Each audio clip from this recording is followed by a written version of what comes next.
Hey guys, well, I am loving this weather outside. I know you can't see out my window right now, but as I'm recording this, there are storms coming and going in between patches of blue sky, little bits of rain every now and then, and it's so pretty. I love it. I just had to share. Thanks for all of your responses after the last video where I read chapter 1 of my ancestors' book. It sounds like this is a winner as far as the audience is concerned, so I'm super excited about that. Like I said, it's full of adventure, romance, suspense, mystery, and lots of spiritual highs and some lows. Keeping it real, right? It's all coming back to me. I read this book a long time ago. Let's just say, as the reader and a descendant of Sarah, as I read this part of her story, I just want to talk some sense into her. But then at the same time, I'm not her, and I have no idea, being in her shoes at that time, under these circumstances, if I'd have responded how I believe I would today. I can only imagine spending all of that time crossing the plains and being a teenage girl, having someone interested in you, staring at you all the time, flirting with you. You would be very flattered, especially with not a lot of options around you because you haven't yet reached the Utah territory. Back when I was a teenager, I was also very determined to be married for time and all eternity. And anybody who gave any inclination of wanting to marry me someday who didn't have that same goal was crossed off the list. Especially if he made a mockery of my beliefs and the things that are important to me. When I met my husband, he wasn't a member of the church. I'll include a link down below in the video description or down in the comments of our story for those of you who have never heard it. I once did a short video about it, but it kind of reminds me of that. We both were going to Weber State. That's how I met him. And he was only supposed to be here for 1 semester. I thought he was cute, I thought he was nice, but I didn't think anything would ever come of it because after a few months he would be going back to Germany, and he wasn't a member of my church. So I was really surprised one day when he asked me, "What kind of a man do you see yourself marrying?" And I said, "One who can take me to the temple." He got kind of upset about that because he knew that immediately crossed him off the list. So in that moment, I realized, oh my goodness, he's interested. Long story short, I didn't hear from him for a while after that. A whole month went by. He reached out to me to tell me that he was getting baptized and he had met with the missionaries. And he did. He got baptized. He then proposed to me, which I was not expecting. And then a year later, we were married in the temple after he had been a member for a full year. So I kind of think about that as I read this story. And I think about his approach and how very different it was, his approach and his response, versus what we're going to read today in chapter 2 concerning Charles. So, had my husband responded the way that you're about to hear Charles respond to the matter, there would have been no second date. So, I just have to say that because I am the posterity of this ancestor, and we do have some similarities because I was very determined, like she was, to be married in the temple. That was so important for me. So, kind of funny. Anyways, as you're about to find out, we're going to see a darker side of Charles today. I'm censoring the chapters so you don't have to hear any profanity. I'm changing the words myself. I do know that if it were me having to write this biography, I would have censored quite a bit. I'm not used to romance novels. I've never read them before, so I can almost hear the younger child inside of me being like, ew, mushy, yuck. So there is some of that in here today. Well, I'm excited. Let's get into today's chapter. Chapter 2. Scarcely had the last hoofbeat of the retreating Indians died away before Sarah's father gave the order. "Roberts, Duncan, Wilkie, Jones, and Jacobson," he called. "You men will gather together the 10 families under your supervision and be ready to march in 10 minutes. There is not an instant to be lost." Quietly, efficiently, without confusion, the company swung into action. This was not their first hasty exit from peril. To dally may mean capture or death. Each individual knew and performed his duty almost without a word. 10 minutes after he had issued the order, Captain Mills's wagon led the others out onto the trail, headed westward. For days, the crafty redskins trailed them at a distance, keeping out of sight, yet watching their every move, awaiting a chance to strike and escape.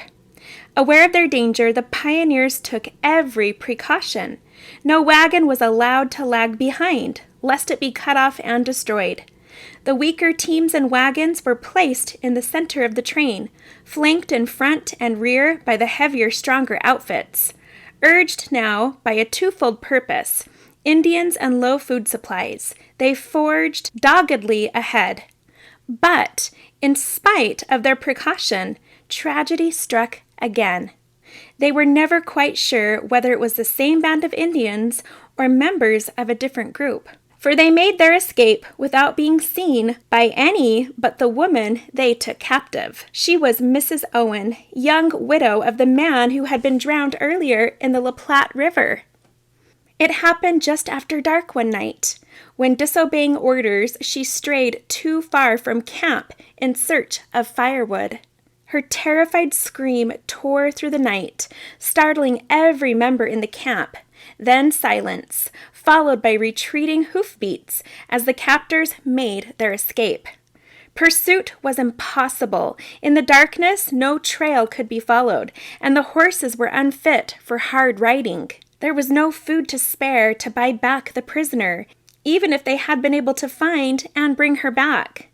There was nothing the Mormons could do but wait. They stayed there for 2 more nights and 3 days, hoping against hope that the Indians would sneak back and offer to bargain for their captive. They would give blankets, a horse or two, anything they possessed if they could rescue the woman. At dawn, a searching party was organized and set out to find the trail. They hunted for 3 days while the company waited, but no trace could be found of the woman or her captors. Knowing further delay to be useless, the pioneers again took up their westward trek. The 3 orphaned children were adopted into volunteer families. Nothing was ever heard of the kidnapped mother. But thereafter the Indians left the company unmolested. However, during the remainder of the journey, Charles Oakes became Sarah's self-appointed guardian. Drawn to her against his own will, and in spite of his contempt for her religion, daily he found excuses to be near her, and at night, if they danced, he participated only when she could be secured as his partner. Their acquaintance developed, ripened into friendship, and finally, on the man's part, into an overwhelming passion for the little Mormon maid. One night, toward the end of their journey, Sarah and her father sat reading by the dim candlelight inside their wagon.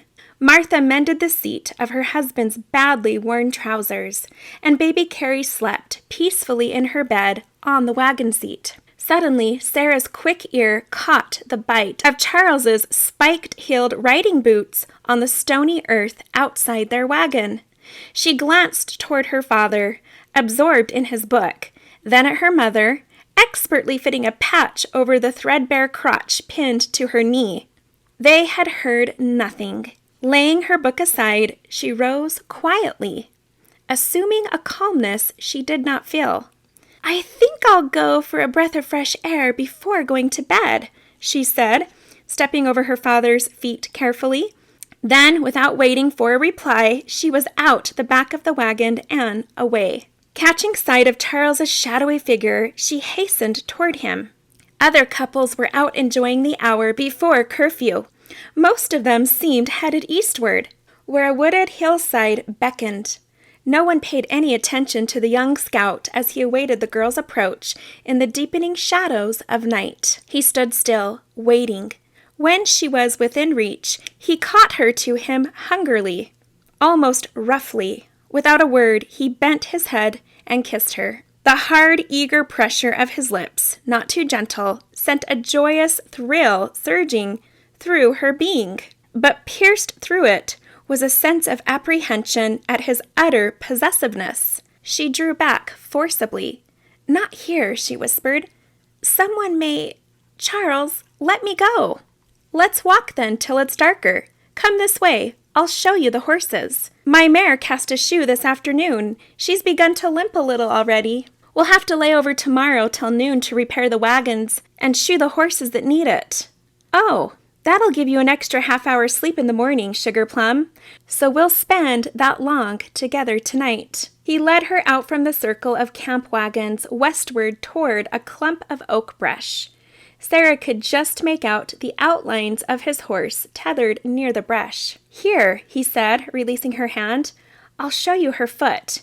And he bent down and picked up the animal's front foot. It's too dark for you to see, I guess, but I got a rock out of the frog here after she lost the shoe. Still pretty tender, old girl? He straightened up and patted the silky muzzle. The mare snuggled up to him knowingly. Girlie, this is Sarah, he said. Remember? I told you about her. You two must get to know each other, understand? You each mean a great deal to me, and mind, no jealousy. Just love, see? Sarah thought she caught a note of mockery in his tone, but wasn't quite sure. He was undoubtedly a strange man, she thought. Perhaps when she knew him better, but it was a good sign, his liking animals and caring for them as he did. Father said that a man who was cruel to animals reacted the same toward human beings. Yes, that was certainly a point in his favor, all right. She was glad. She was beginning to feel more than a friendly interest in him. He was young, handsome, with an elusive charm that he seemed to be able to turn on and off at will. But I can't really judge him till I know him better, she reminded herself sternly. Giving Girlie another soothing stroke, he turned back to Sarah. Come, let's walk down this way. I can't stay long. Father will wonder where I am. Tell him then. I can't. He wouldn't like it. You know how strict he is, and you're not one of us. Her voice faltered. She did not wish to hurt him. Not a Mormon, you mean? Yes, that's part of it, but there's other things besides. You don't pretend to care at all for the church. You constantly break the word of wisdom by smoking. You even swear whenever you feel like it. Heck, girl, of course I smoke, and I intend to keep right on till my dying day. Is that all you can find wrong with me? He threw back his head and laughed, as though the joke was on her. Look, little one, he continued, this is a free country. Your life is your own. Your father doesn't own you, as he might a sheep or a goat. You can marry whom you please. Even, he snickered, if the man of your choice happens to smoke a pipe or swear a little. They had walked beyond the clump of oaks. Twilight had given way to the deep, velvety darkness. The star-sprinkled sky gave off more beauty than light to the tiny earth beneath it. And the moon, where was the moon? Either it had gone down, or it had not yet risen. But what matter? The air, the atmosphere was cool, but not cold. A perfect night for love. And lovers. Charles stopped, drew the girl into his embrace, this time without restraint. It was the first time a man had ever held her like that. She felt the long, hard line of his body against her own. The sensation was pleasant, if a little frightening. She felt his strength, his masculine hunger communicated itself to her, and she responded. Shyly, reluctantly at first. Then the prick of his beard on her cheek, the power of his breath in her neck, in the part of her red gold hair, released a flood of sensations within her she knew not she possessed. She felt dizzy and would surely have fallen had his support been suddenly withdrawn. When his lips found hers, demanding, conquering, the will to resist drained from her. She lay powerless in his embrace. I love you. Gosh, how I love you, Sarah. Even his voice caressed her. She was trembling uncontrollably. It must be because her heart beat so. With weak, numb hands, she tried to push him from her. His voice, with lips in the hollow beneath her ear, continued, I want you more than I've ever wanted anything before in my life. I'll have you too, in spite of your father and his dang religion. She tried to speak, but her voice was locked in her throat. You've got to belong to me, soon, little Sarah. I'll make you love me, you'll see. We'll be married as soon as we reach the valley. He went on, then paused as a new thought struck him. No, he decided. We'll wait till the other company arrives. I haven't told you before, but my mother and sister have joined your church. Will, my older brother, and Phil are coming west with them, though they're not members. They couldn't let Mom and Mary Alice come alone. Will must be my best man. You'll like my folks, Sarah. They're fine people. Your mother, a member of the church? She found her voice at last. Somehow she had never thought of him as a part of a family, having brothers and sisters. Strange, but of course, everyone was part of some family. They couldn't exist otherwise. What were they like? His people. His mother. Yes, here, let's sit down for a while. I'll tell you about them. But it's late, she objected. It can't possibly be past 8:30. There's a full half-hour left. He slipped out of his buckskin coat and spread it on the ground, drawing her down beside him. Where shall I begin? He asked. You've never told me anything. That's right, I haven't. Father is dead. We're English, you know that. Father died when I was about 14. There are 4 of us left. Mother, then Will, he's the oldest. I come next, then Phil, and Mary. Alice is last. Will is 26. I'm 25. Phil is 19. And Mary Alice is, 16. About your age, am I right? No, 16 is not my age. Over or under? Can't you guess? You seem older, much older, but I happen to know you're not. How could you possibly know my age? Several weeks ago, when I fished you out of the river, remember? But it was while we were working to bring you to... I had pulled you out by this same braid of hair, he mused, threading the silken rope through his fingers. They thought you were dead, for sure. The girls you were with, and those who got there ahead of your folks. There were several verbal epitaphs, which I couldn't help hearing. For instance, something about losing your life before you'd really begun to live. Poor dear, but then perhaps she's needed more on the other side. Or... they say we're called on missions there, the same as here. And we can't all live to be old. Heaven would be a dull place if there were no young people there. Seems a pity, just the same. So young, barely 15. His voice held a tinge of mockery as he repeated the fragmentary phrases, which at the time had hurt like twisting arrows in piercing his consciousness. Stop mocking my friends. I don't like it, she exclaimed with a sudden flare of resentment. Sorry, honey. It wasn't funny then either. I didn't mean to make you angry. You were supposed to be telling me about your family. Yes, we lived on the king's estate. Father was chief veterinarian for the stables. Will and I used to help him. We learned all we know from him about horses. We've ridden and trained them all our lives. After Father died, we stayed on there.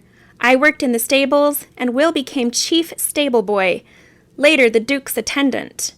Will's a wonderful man, Sarah. He has brains, talent, charm, everything. When we were kids, I used to try to figure out ways of making him lose his temper. And did he? Almost never. Either he'd seen through the scheme and called my bluff, or he'd promised me a trouncing if I didn't behave. He's just like Father. Mother depends on him as much as she did Dad when he was alive. His voice stopped. He was reliving the days of his boyhood. Sarah waited, then whispered, Go on, Charles. Tell me more. When did you learn that they were coming to the valley? The day before we left winter quarters. I had a letter from my mother. They had landed in New York and were headed west. If I'd only known sooner, I'd have waited. But I'd made all the arrangements to guide this company through, and I couldn't refuse at the last minute. Besides, he added suddenly, it's better this way. If I'd waited, I might not have met you. We'd have met when you got to Salt Lake. That might have been too late. What difference could a few weeks make? In that hotbed of polygamy? Heck, you with your looks, you'd be swept off your feet and into some old graybeard's harem before you had a chance to know what it was all about.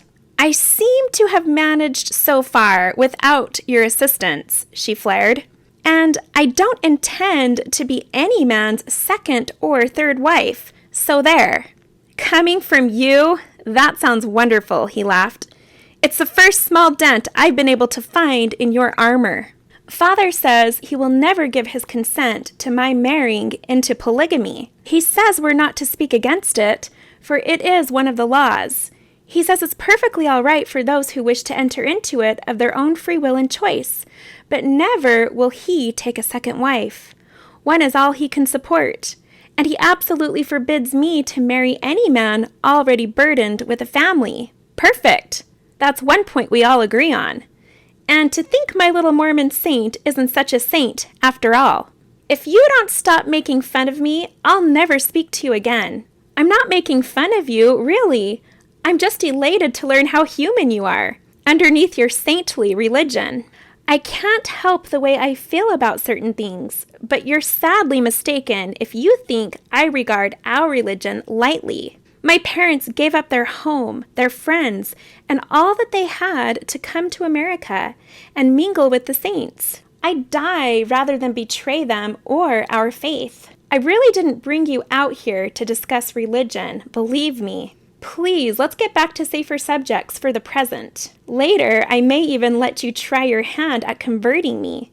But not tonight. He drew her close and whispered, Tonight, I want to make love to you. I want you to promise to marry me. I never want another man to have a chance to court you. I'll make you love me. I'll teach you the meaning of love, so that soon you'll want me as desperately as I want you. Nothing shall ever come between us. If a man so much as looks at you with desire, I'll kill him, I swear it. We'll live for each other, you for me and I for you. Gradually, she relaxed in his arms and gave back her first kiss. Presently, she said, I must be getting back, Charles. Not until I hear you say, I love you, Charles. I love you, Charles. My darling, nothing can keep us apart. Now that we both know what's in the other's heart, say that you'll marry me, then I'll take you back. Someday, perhaps, but only with my father's consent. There are obligations on both sides, Charles, yours as well as mine. I will not hurt my parents nor my God by going against them. They had risen and were moving slowly toward camp. Leave it to me. Now that I know you love me, nothing seems impossible. Not impossible, perhaps, but difficult. Father says two people of different faiths who contemplate marriage face having a wedge driven between them at the very start. Sometimes it can be worse than difference in race or color even. Not unless you choose a devout Catholic and married him to a fanatical Mormon, or a Jew to a Mormon or Catholic. And I'm neither Catholic nor Jew, nor am I devout, except where you are concerned. What are you, Charles? I'm not bound to any particular faith. Don't you believe in God? Now, Sarah, let's not get ourselves involved in all that stuff tonight. But, all right, I believe in a supreme being, but not the kind that has his hand in my personal affairs. Why are you drawing away from me? Wait a minute. I don't understand you, Charles. I'm not sure sometimes whether you're serious or joking. Just now, when you spoke of God, there was mockery in your tone, or was it bitterness? Sarah, don't... Why? Do you hate religion in general? Or is it Mormonism? I can't understand. It's Mother, mostly. The thought of her frail, refined, used to quiet, peaceful living, then, because of some crack-brained missionary filling her head with stories about Joseph Smith, the only true religion, she's uprooted, dragged across an ocean, and then across a continent. And for what? To eke out an existence in the barren desert town in the middle of nowhere, enduring hardships, privation, misery, and this is the promised land of Zion, flowing with milk and honey. Heck, sagebrush and Indians, with polygamy thrown in for good measure. It'll kill her. She's not strong enough to stand any of it. I could tell by her shaky handwriting how ill she was from the long voyage over. She's no more fit to cross these plains than you are to battle the Sioux. Thanks for telling me. It helps a lot. You're all confused and upset now because of your anxiety. I'd like to help you if I could. If only you'd pray for your mother, humble yourself. Just that much, Charles. Meet God halfway. You'll find peace, I promise you." Her fingers gave his an encouraging squeeze. "It's not God I need. It's you. You're the one I worship. I cannot serve two masters, remember? It says that in the Bible. You're all I'll ever need or want." "You speak as though I belong to you already. But I meant what I said. On just one condition will I marry you, and that's for time and eternity." "That's exactly what you'll get, little one. Until death do us part. If you're ever unfaithful to me, even in your dreams, I'll haunt you night and day, so help me." "Don't joke, please. I want you to be as strong in spirit as you are in body. I want to feel secure with you. I can take care of myself and what's mine. You are my goddess, my religion. I'll worship you till the day I die." She pressed a frightened hand over his lips. "Never speak like that again," she quavered. "God will not be mocked. He will surely punish you. If Father knew, he'd forbid me ever seeing you again. I won't be mocked either, and nothing is going to prevent our coming together. Remember that. There's the camp. Here, kiss me good night. It's very near 9, I suppose. There, good night. Dream of me tonight, and every night from now until the day our dreams come true." Lowered his arms and let her go, waiting in the darkness until he was sure she was inside the wagon. Then he turned, going toward his own quarters. She's what every man dreams of in the woman he chooses. Everything. But how few get it. There aren't enough like her to go around. I guess that's why I've never seen her equal. Never. Not because I haven't looked, but because they're rare. Queer ideas, though. Can't help it. I must have her. Must. And will. And that's it for today's chapter. It gets a little bit more intense before it gets really good. We're going to have a lot of highs and lows and ups and downs throughout the story. But knowing this really happened makes it all more intense to the reader.